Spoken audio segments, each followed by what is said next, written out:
Hi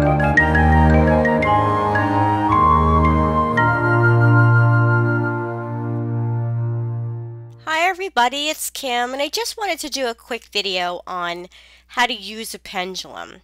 So first off, what is a pendulum for? Well, I use my pendulum. Here's mine. It's a lovely chakra pendulum. And I use my pendulum to contact, well, me. I call it the smarter me. I'm looking to talk to my higher self, the smart me, where the ego is not getting in the way of the correct answers. So that's basically what I'm using my pendulum for. Now, you can use a pendulum to contact spirits and whatever. If you wanted to go that route, contacting entities and stuff, you can do that. I don't do that. That's not my thing. I use it to talk to myself. Alright, so you can use anything for a pendulum. You do not have to actually have one of these. You can use a ring on a string or a chain.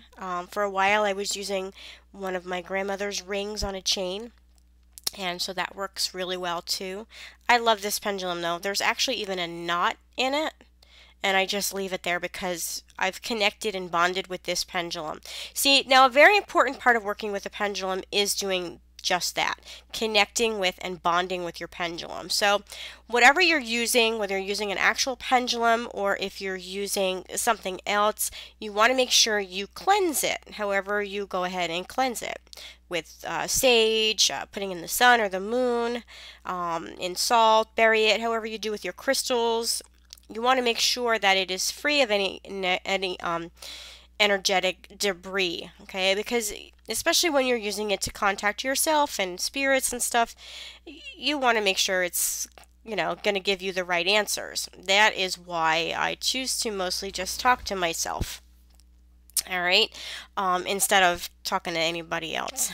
But I'm just giving you an example of how you can use your pendulum.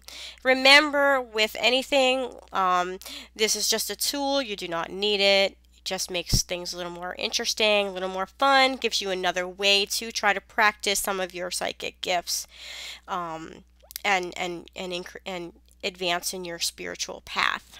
All right, so we don't need these. We have the ability within ourselves to talk to our higher selves. We don't need this. This is just a tool, but I wanted to just share with you because a lot of people have questions about pendulums. Alright, so you bring home your pendulum, you cleanse it however you're going to. You can also use sound. I love sound. It's my #1 way of cleansing everything. And a little sage, and we're ready to go. So the first thing you want to do is you want to connect with your pendulum, and you want to know how your pendulum is going to respond to your questions. You want to shoot for using yes or no questions. Simple questions like, is my favorite crystal danburite? Now, we all know the answer to that. So when I say, and I'm going to move this now because I don't necessarily have the time to sit and wait. Well, I can see if it works. Is my favorite crystal danburite? Let's see. I'll just give it a second.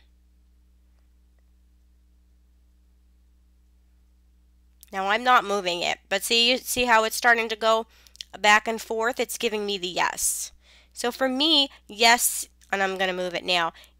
If I would have waited a little longer, I probably would have gotten a bigger swing. But yes for me is back and forth like this, just like you're shaking your head yes. No for me is back and forth, left to right.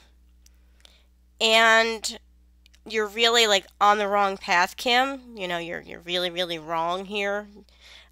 Is usually like a standstill. When it stands still for me, it means, yeah, move on. Something's not right. And for me, sometimes I'll also get a spin. And the spin usually means not really quite sure what's going on, but ask more questions. All right, so it's not giving me a yes or a no. It needs me to ask more questions or to clarify what it is that I'm trying to find out.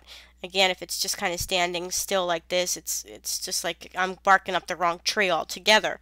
Now, this is just for me. It might be different for you. So when you get your pendulum, ask your pendulum questions that you know the answer to.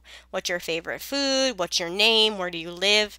And see how your pendulum moves for you and make note of that. So if you say, is my name Mike, and and it spins in a circle, that might be no for you if your name is Pete, So that's what you want to find out. You want to find out a yes. You want to find out how it's going to move for you for yes, no, or needs more information. And just to find out how it's going to work for you. That's really important. Don't just start working with it. See how it responds, right? So you're kind of like finding out how it's going to work for you because we're all different. That's what makes it cool. Right, so that's basically how you use your pendulum. Remember to use yes or no questions. Very simple. Don't ask a whole bunch of questions within one question. And then oftentimes I will add a little like disclaimer at the end. So I might say, is it in the best interest of all? Or rather, I might say something like, should I take that new job I was offered in the best interest of all? Or is it in the best interest of all that I take that new job that I was just offered? Something along those lines. You want to say something like, is it in the best interest of all?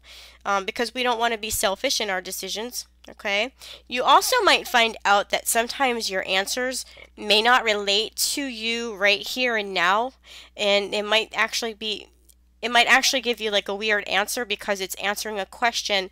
It's answering the question from a different perspective. It could be answering the question from a past life experience or an alternate life experience. So if I might say like, is my name Mary? And it says, yes, your name's Mary. And I'm going, hey, wait a minute, my name's Kim.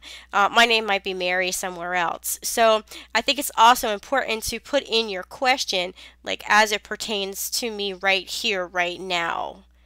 And not, not in a past life or alternate life experience, because then it can get very confusing. All right, so you can also use your pendulum to help you making decisions in selecting things. So if I'm not sure what oracle cards to use, for example, and I do this a lot, I put my cards into 3 piles and I'll say, should I select cards from here, or from here, and I'll say, should I select cards from this stack of oracle cards? All right, and I'll do that. And if I get the yes, right now I'm getting a yes. If I get the yes, I'll go ahead and I'll select cards from there. So it's just another way to help you make decisions. If you have more than one thing to choose from, I will also do that with my crystals. Okay, so and it helps you to make decisions in that way. So I just wanted to share that with you. Again, make sure you cleanse it. Make sure you connect with it to find out how it's going to work with you in answering your questions, yes, no, or needs more information. And remember that it is a tool, all right? And have fun with it, but be careful. And cleanse it on a regular basis so that you know that you're getting answers from who you want to be getting answers from. All right, thank you so much for watching. If you have any other questions, please feel free to let me know in the comments below. As always, have a blessed day.